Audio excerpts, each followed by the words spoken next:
Hey everybody, in this video, we're going to talk about how to sell personalized items in your Etsy print-on-demand shop using Gelato.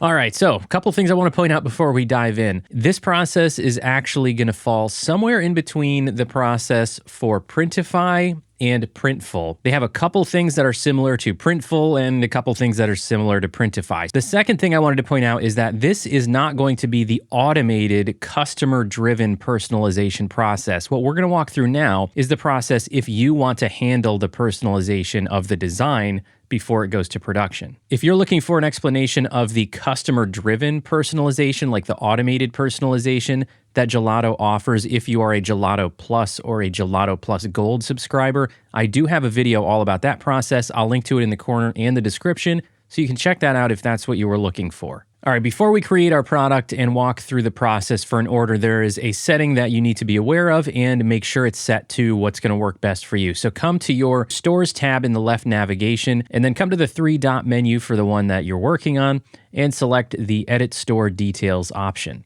Now on this page, you're going to find the setting for order approval, and this is what we're looking for. What you want to make sure you do here is have a setting for order approval that's going to work for your personalization process, because this is one thing that Gelato has in common with Printify. There is no setting right now, at least currently, there's no setting that allows you to only hold orders for personalized items.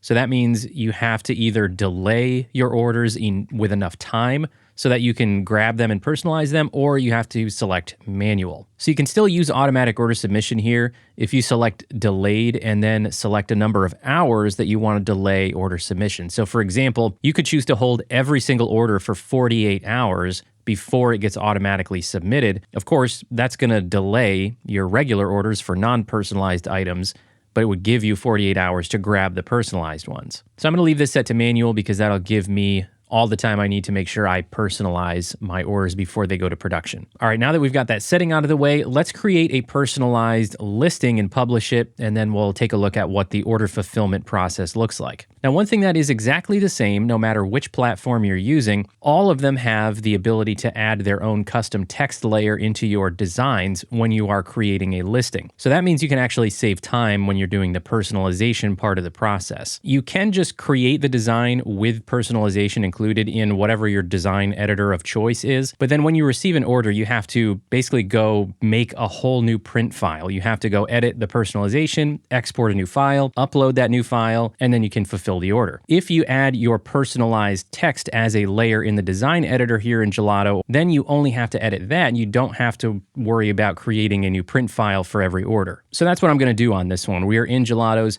design editor for the product creation here. I'm just going to do a t-shirt for this example. I'm going to go to the left menu and choose text, and we're going to add a text layer here. All right, so I've added my text here. I matched the color to some colors that are in the design and selected my font that I want to use. Now this is going to be the element that I offer for personalization. So this will be what I have to edit when we get an order. I won't have to replace this whole print file. So now we just go through the rest of the publishing process for Gelato. We really don't do anything else different from this point until we get to the Etsy listing where we enable that option for personalization. All right, we did our mockups, our description. Now we can do the pricing and then publish. All right, so now that listing will go through and publish, and we can go finish it up on the Etsy side. Okay, so here it is in our Etsy shop. Here's the new listing here for On Summer Break t-shirt. Now, of course, when you do this for real, you're going to add your own mockups, your size chart. You're going to adjust your thumbnail, make sure that your title and your tags are researched and optimized. But we're just focusing on the process of how personalizing something with Gelato works. So I'm going to kind of skip over those things, but just know those are still very important. What you need to do for a personalized design, of course, is come down to the personalization section and make sure you toggle that to on. That will enable the field for the customer to enter their personalization. You can put in some instructions here. I also recommend including some instructions about the personalization in an image. You can just like create an image on Canva to give them some instructions. And I like to do things like let the customer know if you have questions about the personalization, or if you have a request for a different font or something like that to please message me before you place an order. So for this one, I would say something like enter the text that you would like at the bottom of the design, one row of text only, and then I would set the character limit to something reasonable like maybe 15 characters or something. That way, if the customer is trying to enter something longer, it's basically going to not let them do that. It's going to force them to message me if they are asking for something that it's not sort of pre-made to do. Now, with regard to the personalization being optional, if you sort of pre-make this design with something like I did, where I've got a hashtag in there that maybe somebody would actually want,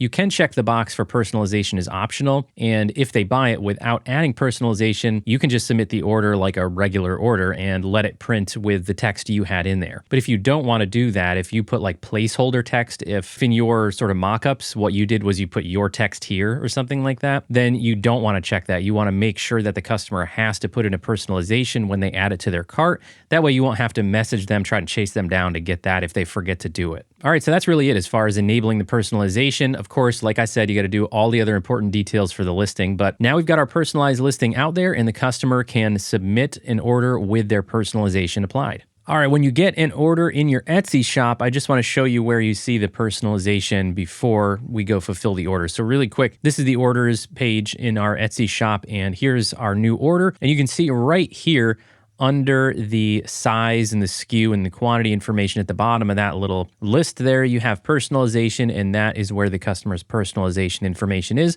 It also displays if you open up the order and view the expanded view of the order, but it's right there. If you get order notifications via email, you can actually also see that same personalization right in the email. So here's the order on the Gelato side of things. You'll see it is in pending approval status because we have manual order submission set up. So it is going to sit there until we actually do what we need to do and submit it. Now here is where Gelato has something in common with Printful. So even though we couldn't control the submission automation based on this order being personalized, we're not going to have to create a new separate product listing just to fulfill this order like we do on Printify. We can actually just change the print file for this individual order and still submit it without affecting our Etsy listing. So all we need to do here is click on the order anywhere in the row to open it up. And then once we have the order opened, all we need to do is click on the approve. This is not going to instantly approve it as is. We can just click on approve, and that will take us into the workflow to handle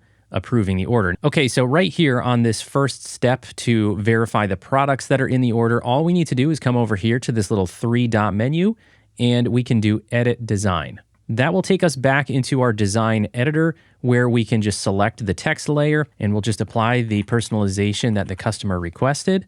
Make sure that it lines up well and it fits, it's centered, everything looks good. Now we can go ahead and hit save in the top right corner, and it will then bring us back to our order approval workflow, and we can wait a second for the mockup to update here. We can expand that and just verify that our personalization looks good. Looks good to me. And that really is it. Once you've edited that personalization, verified it looks good, you can click on continue to shipping and then review and pay, and the order will be submitted and you're good to go. And what we just did will not have any effect on your actual Etsy listing. You're just personalizing the design for this one order. So I hope you found this helpful. Let me know down in the comments if it was, and if you still have any questions about the personalized order workflow for Gelato. And like I said, if you're interested in that customer-driven automation that's available for Gelato Plus and Gelato Plus Gold, check out the video I linked to in the description for that process as well. If you found it helpful, do me a favor, hit that like button so YouTube can show the video to more people, and don't forget to subscribe to the POD Insights channel. Thanks, everybody. See you next time.